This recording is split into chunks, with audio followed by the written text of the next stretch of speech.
Hello, my name is Maria, and I would like to share with you my pregnancy journey. Um, I have been wanting to do this for such a long time, but I never get the chance to. Um, I live at home with my kids and my husband. My husband knows, but the kids do not know. So every time I want to record, it doesn't happen. So I am right now at a parking lot for my gym, and I am doing this now. So I am 9 weeks and 1 day. That is based on my app. And let's just begin. So I am 36 years old. I will be 37 next month. Today is April 17, and I believe that I am going to continue recording as much as I could, and I'm going to post these videos once I'm out of my first trimester, just because I am still very anxious and nervous, and people don't know yet. And I guess like once my kids find out, I think I'm just going to be more relaxed. Okay, so I purchased this old baby pregnancy journal, and I've just been writing as much as I could in it. I will start with, so the way that in the pregnancy apps and this journal, they start from you're pregnant from the first day of your last period.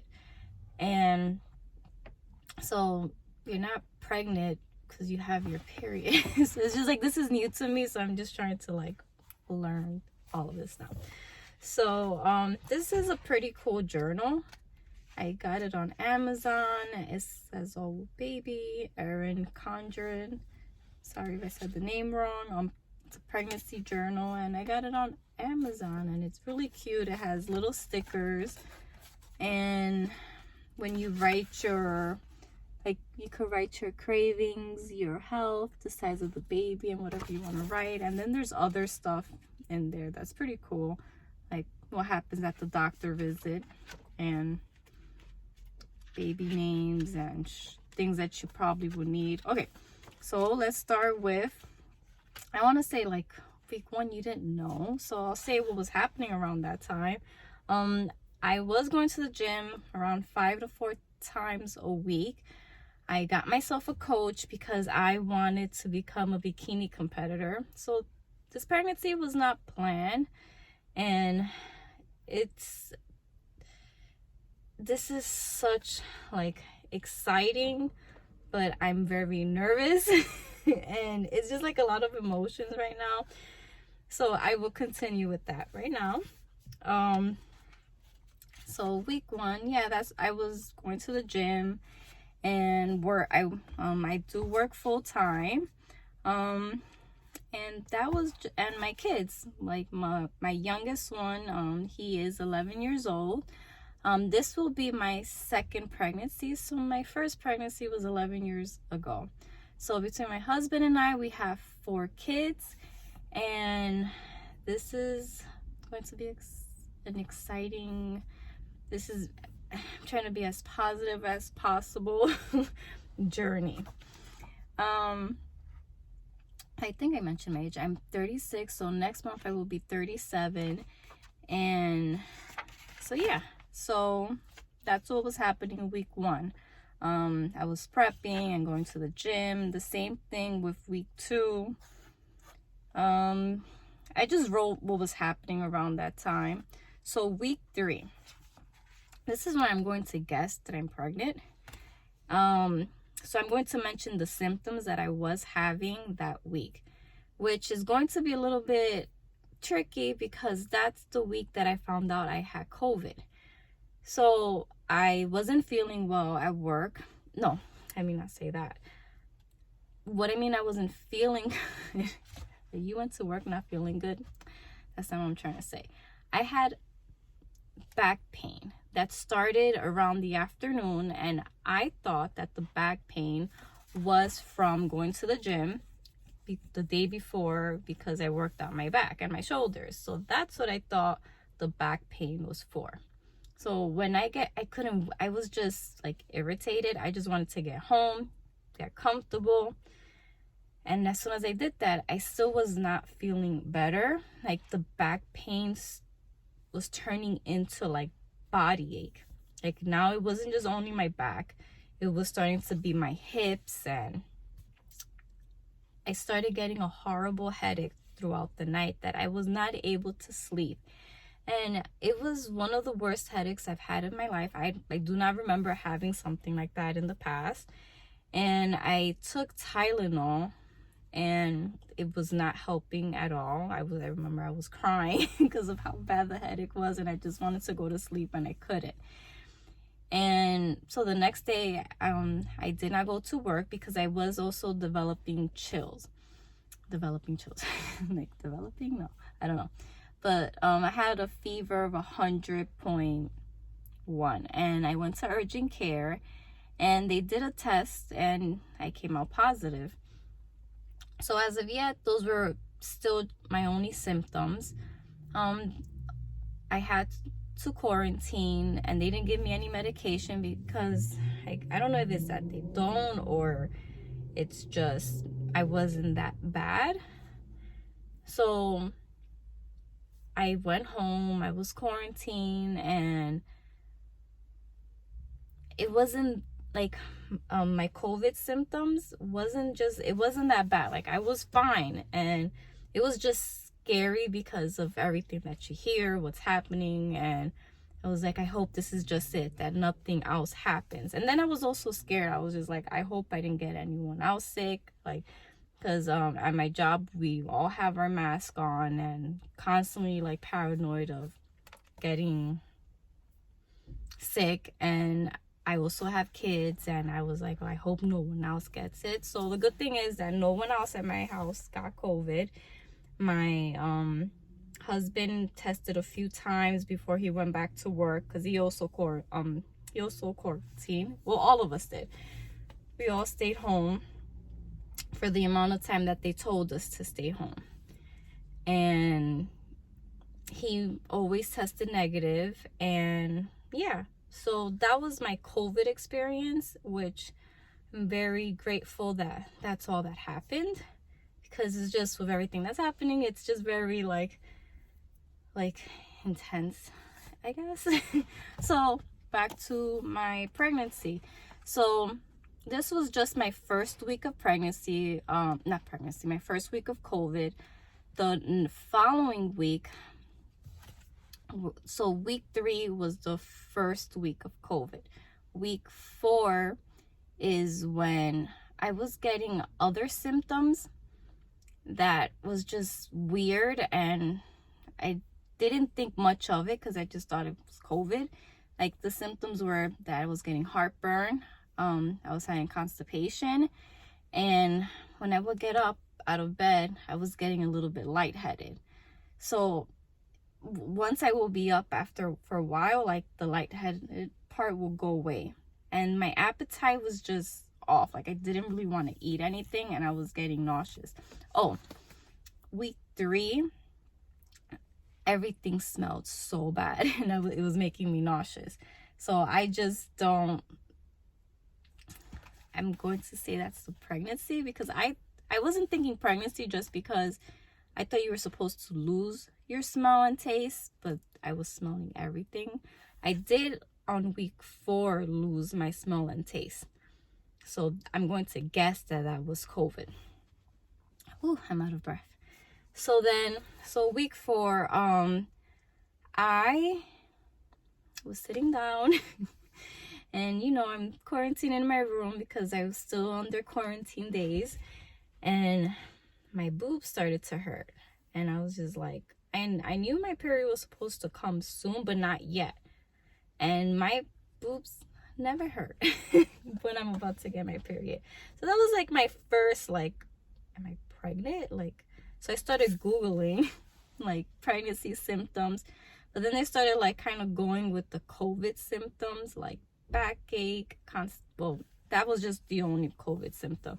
But the constipation, the heartburn, I was just like, and the boobs, I was just like, oh crap, like let me take a pregnancy test. And that line appeared so fast. I'm pregnant. So that is week 4.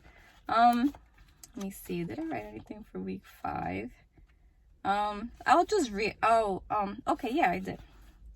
So week 5, I was completely anxious about testing positive to COVID and pregnancy around the same time. I was craving blue cheese, like buffalo wings, the blue cheese, and I did not know that you're not supposed to eat that. And once I started Googling everything, like I started freaking out. As soon as I was done with quarantine, I got myself prenatal pills. And I would be so hungry but not know what to eat and end up feeling nauseous. I had a GYN appointment already scheduled before knowing I was pregnant because I had to get a pap smear. And on St. Patrick's Day, March 17, I had my first, my first ultrasound. Yeah, so my first ultrasound, but my first doctor's appointment. So this is just my regular GYN. They're not an OB GYN. So I will show you my ultrasound.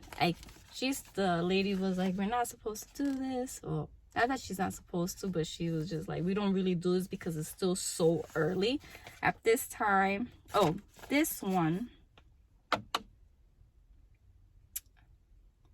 it says I'm 4 weeks, 5 days. So you don't really see anything. Let me see if you could see. Like, you don't really see anything. It was so small. It was just a yolk sac. And yeah, so they didn't say anything to me. They were just very they weren't saying anything. So it was just making me a little bit nervous because I'm like, is there something wrong? But they can't really answer that. So they weren't saying anything to make me feel better. All they said was just, we want you to come back in 1 week. So this one is 5 weeks and 5 days. And you saw a little something inside, like the little pouch thing. I don't know. Let's see. So right here, you could see a little something. And it had a heartbeat. And you're not, I guess you're not supposed to really hear a heartbeat at this time. I guess because she was like, oh, there's a heartbeat, and she was like sounding more excited, and that's what I wanted to hear. And the heartbeat was 118 beats per minute. Let me see, did I write anything else for week 5? I wanted to be more consistent with this book, but I wasn't really. I kind of skipped week 6 and week 7, but I know what happened.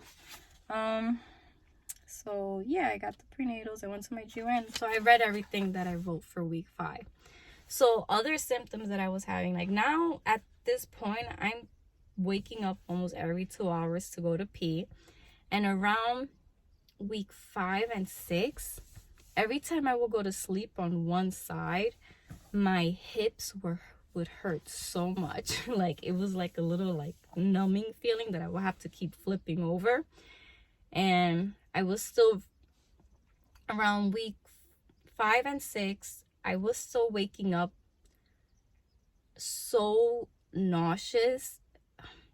And I never experienced that with my first pregnancy. I was never nauseous, and I never threw up. Well, I did throw up, I remember, with my son once, but that was because I got food poisoning. But it was just different feelings. So in my head, I'm just like, maybe it's my age. But so yeah, so those are pretty much my symptoms. So as of now, 9 weeks, the nauseousness has gone away, because I think the trick is that I need to eat before I get nauseous. If I eat right away, I do not get nauseous. So I maybe I figured it out, or maybe I'm just not that nauseous. But then it makes me a little bit worried because I'm like, what if something's wrong? And that is just me being paranoid.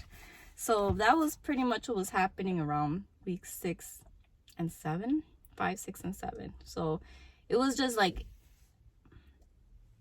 I know there's still a long way to go, but these past weeks have been so slow, and I'm just like, I think I'm going to feel better once I tell my kids. So I went to my first OBGYN appointment on week 8. I wrote so I've been craving English muffins with this vegan lox cream cheese.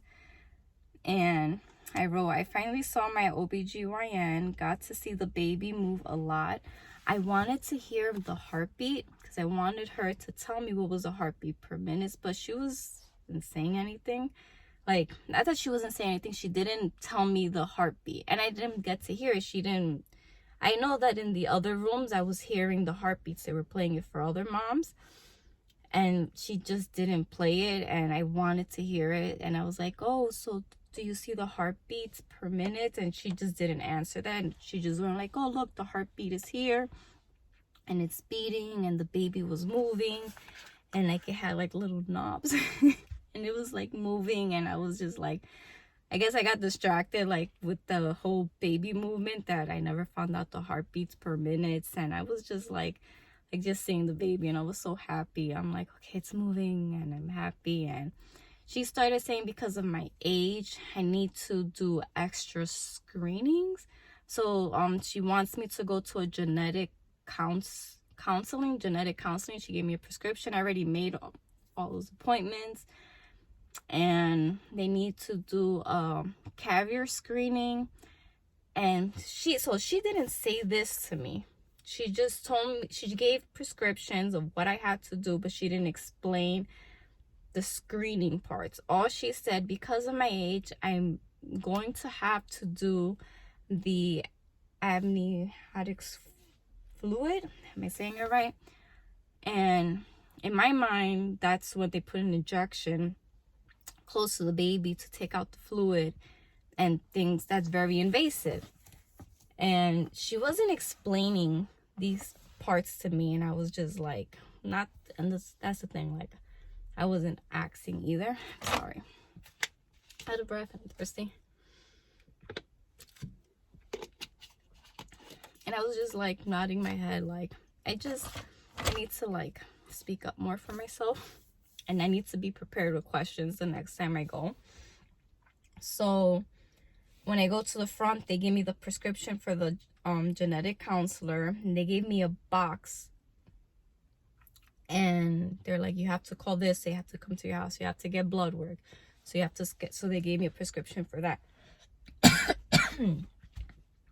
And I guess I don't talk this much, so I'm getting like dry mouth. So it was like a lot of information was given to me without really being explained. So when I wish I had the prescription. It's like called the NT, and the NPI, and the AMA. That was what was on the prescription. So when I called for that doctor, she said, oh, are you supposed to come here to do the carrier screen? I'm like, no, they gave me a box and I have to call another number. So when I made that appointment, and then I called for the box, before I made the appointment, I checked to see if my insurance covered it, and it did not.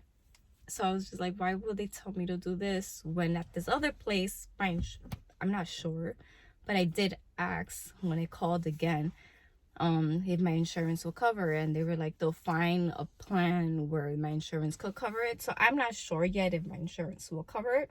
It's just a lot of information, and it could be very overwhelming because, first off, you don't want anything to be wrong with your baby. Like, so you want to do what's best. So at the end of the day, if I have to pay for this, then you have to, like, in my mind, like, I have to pay for this.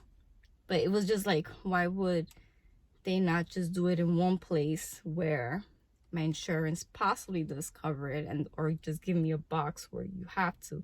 I think I'm not sure if it's $500 or if your insurance covers only $200, so you have to pay $300. I'm not sure. This is all new to me. So that was it, like one of just like the stressful parts. Oh, but I have an ultrasound for that. So here we go. Let me see. Can you see the little baby? It's like so much bigger. It's like, I don't know what this, where is my finger? This line is, or like these little weird squiggly things. But look at the baby. Looks so big. And I didn't get to find out the heartbeats. So this is what I did. I know of a place where they have like secondhand baby stuff. I'm like, let me just go in and see if they have a fetal Doppler.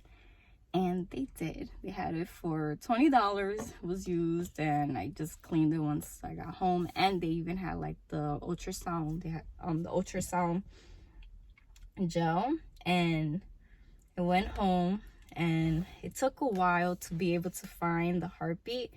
I was getting a little bit frustrated because I'm like, I know how I am. I'm like, what if I don't hear it? And then I'm going to be all whatever. But I'm like, but the day before, so wait, how far along was I? It was 8 weeks after this appointment. Here it says I am 8 weeks and 4 days. So then that means I was 8 weeks and 5 days when I did this. I was like, I heard the heart, not that I heard, I saw that it was moving and everything, so everything should be fine. So I was doing it the way that they recommended it. I was watching a lot of YouTube videos, and they said to eat something and try to do it in a full bladder. I was not able to hear anything, so I was like, I really had to pee, and I'm like, I'm just gonna go to the bathroom. And then I come back, and then it was like really close to like your pelvic, like it's where I first started. It was so low. It was below my C-section line, and I found the heartbeat. And I was kind of trying the way that it was recommended, that like 2 inches below your belly button, and start moving it around. I was like really low, and I was like moving it around, and the heartbeat was 171 beats per minute. I recorded the little machine, so I'm gonna put a clip right here.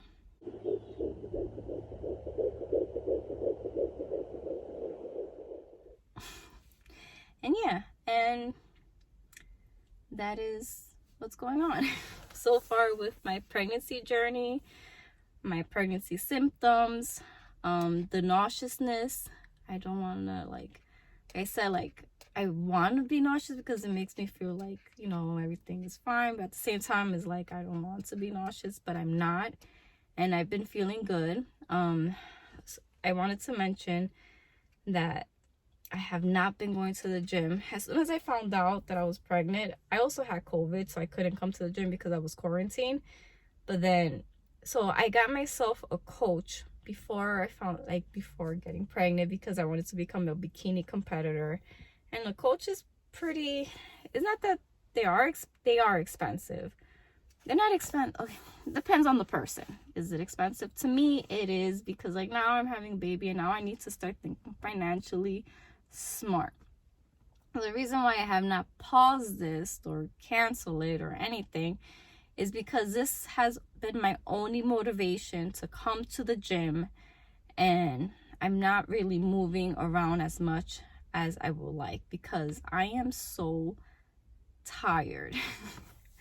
And so I was just thinking, so comparing it to my first pregnancy, when I found out I was pregnant, I was falling asleep anywhere. Like at my old job, like I would put my head on the desk and I would wake up in a pile of drool. I don't know if it's because I can't do that now because I'm around people all the time. But and I remember when I would get home from work from my first pregnancy, I didn't really have to do anything, so I would fall asleep. like I would fall asleep anywhere. Now I think I'm it's either that I do not have that same symptoms or I'm fighting my sleepiness, and I'm just tired. And it's not like I guess I need to sleep more, but at the same time, I'm not really moving my body. And with my first pregnancy, I got up to 170 pounds. Mind you, at that time, I was 100, when my first pregnancy, I was 110 pounds when I found out I was pregnant. Around 110, 115. Now, when I found out I was pregnant, I actually wrote it down here. How much did I weigh when I found out I was pregnant?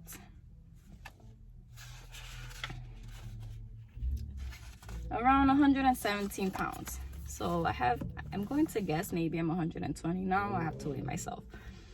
But I do not want to get back to 170 pounds because I remember I was so miserable.